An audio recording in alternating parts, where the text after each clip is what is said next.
Last class में हमने पढ़ा था माइकलसन इंटरफेरोमीटर। और माइकलसन इंटरफेरोमीटर क्या होता है? कोई भी अगर अपने को क्या निकालना हो, इंटरफेरेंस निकालना हो प्रकाश तरंगों के बीच, तो अपन क्या करते हैं, इस अप्रेंटिस का क्या करते हैं, यूज करते हैं।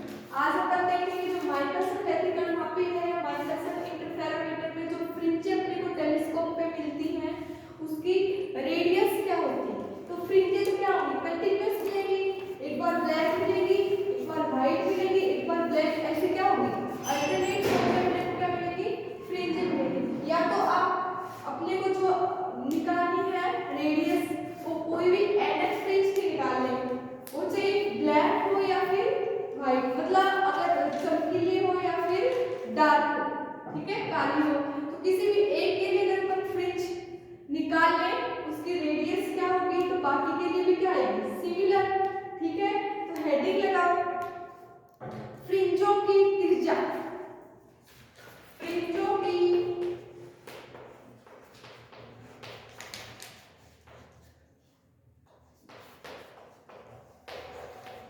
त्रिज्या। मान लो अपन कोई एनएफ फ्रिंज ले रहे हैं, ठीक है, माना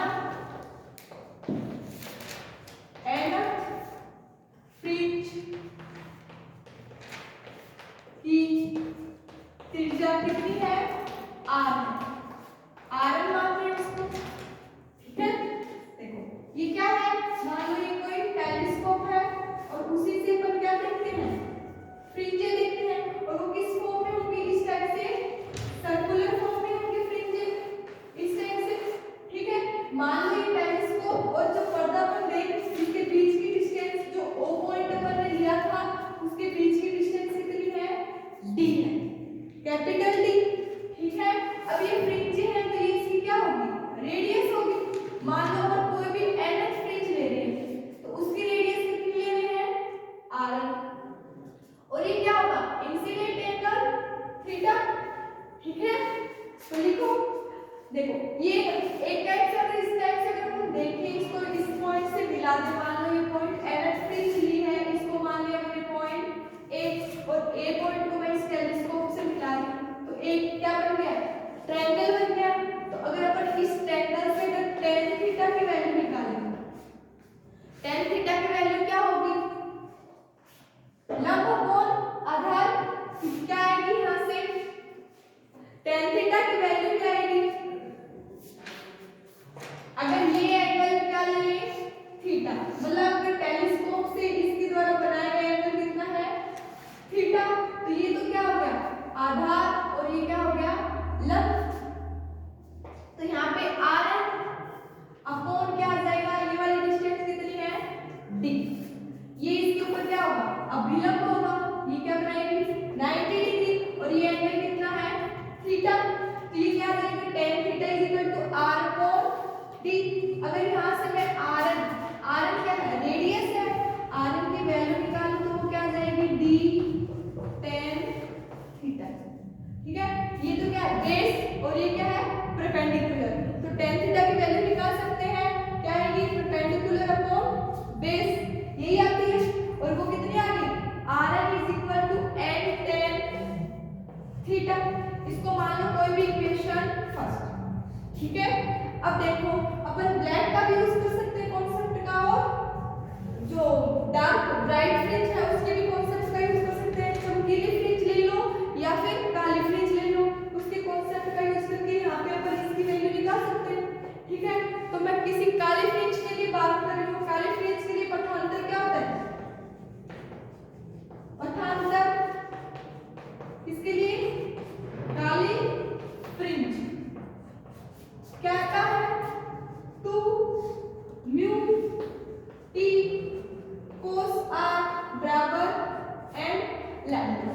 और यहाँ पे अपन किसकी फिल्म बन रही है, दोनों मिरर के बीच में जो फिल्म बनी वो किसकी बनी, एयर की, तो एयर के लिए म्यू बराबर क्या आएगा, 1, और अपन ने थिकनेस कितनी ली थी दोनों मिरर के बीच में, टी कितना लिया था, कैपिटल डी, तो यहाँ पे पुट करोगे, और एंगल कितना लिया था, इंसिडेंट एंगल थीटा, तो रिफ्लेक्टेड एंगल भी कितना होगा, थीटा, तो आर की जगह क्या पुट करना है, थीटा।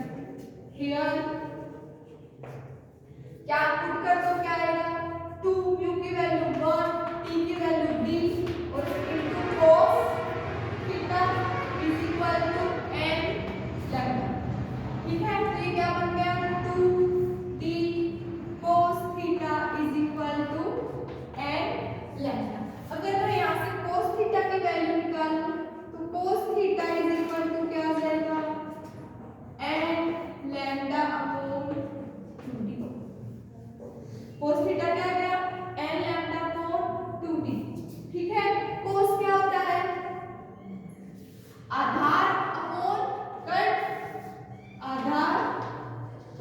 बटे कर्ण, ठीक है, ए अपॉन के, यही होता है। अब अपने को क्या निकालना है, tan की वैल्यू निकालनी है अपने को, tan थीटा की वैल्यू निकालनी। देखो इक्वेशन कहां है रखी है अपन, ये इक्वेशन फर्स्ट में ये क्या रखते हैं, tan की वैल्यू निकालनी है। तो अपने को आधार पता है और कर्ण पता है, हम लंब निकाल सकते हैं। लंब कितना होगा, कर्ण में का स्क्वायर करके आधार का स्क्वायर करेंगे, वो क्या करेंगे माइनस, तो लंब आ जाएगा। और लंब बटे आधार क्या आ जाएगा, सॉरी, लंब बटे आधार क्या आ जाएगा, tan थीटा। अगर अपने को cos पता है तो इसी से यूज करके अपने को क्या निकालना है, tan थीटा। अगर ऐसे समझ में नहीं आ रहा तो देखो cos थीटा, अगर अपने को sin थीटा निकालना, sin थीटा क्या आता है, under the root 1 minus cos square theta होता है। क्योंकि क्या आता है, देखो sin square theta plus cos square theta क्या आता है 1। अपने को क्या लाना है, sin स्क्वायर थीटा, तो क्या आ जाएगा 1 माइनस cos स्क्वायर थीटा। अगर स्क्वायर हटाएंगे तो क्या आ जाएगा sin थीटा, और sin थीटा की वैल्यू क्या आएगी 1 माइनस cos स्क्वायर थीटा। समझ में आ गई। अब अपने को क्या निकालनी है, sin थीटा की वैल्यू। तो मान लो sin theta equal to under the root, यहां पे क्या आएगा ना 1 minus cos square theta, cos की वैल्यू क्या है n लैम्डा अपॉन 2d, तो ये आ जाएगा n लैम्डा अपॉन 2d की होल स्क्वायर। आ गया, इसको सोल्व करो, देखो क्या आता है।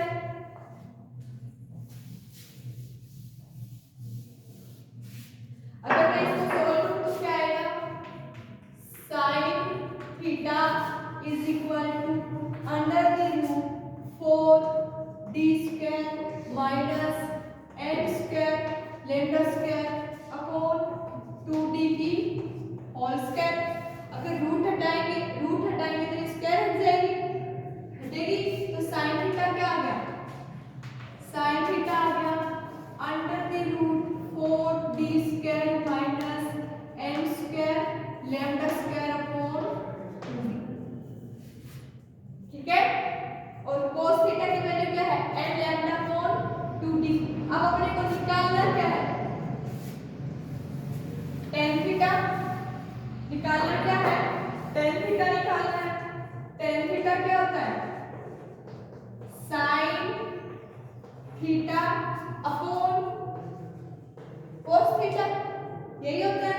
अब sin थीटा की वैल्यू बताओ कितनी है, ये है, कितनी होगी under the root 4d square minus n square lambda square upon 2d upon cos theta की वैल्यू कितनी है n लैम्डा अपॉन 2d, रख दो इसके अंदर n लैम्डा अपॉन 2d। देखो 2d से 2d तो क्या हो गया, कैंसिल हो गया, क्या हो गया tan थीटा, tan थीटा की वैल्यू आ गई under the root 4d square minus n square lambda square upon n lambda, आ गई, ठीक है।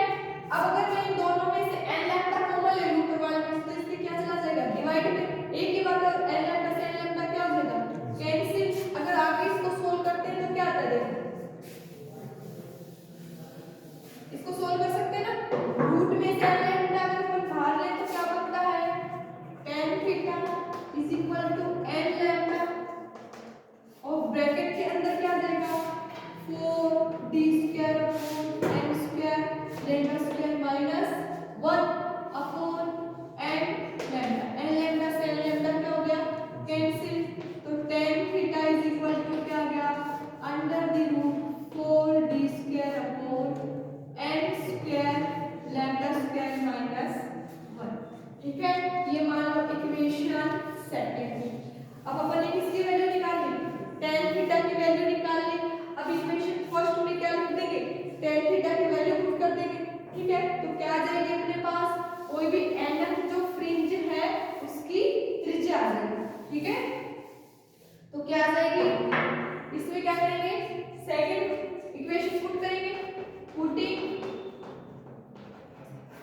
Equation second in equation first, that implies क्या बन जाएगी, r is equal to d, और tan थीटा की वैल्यू क्या है, अंडर द रूट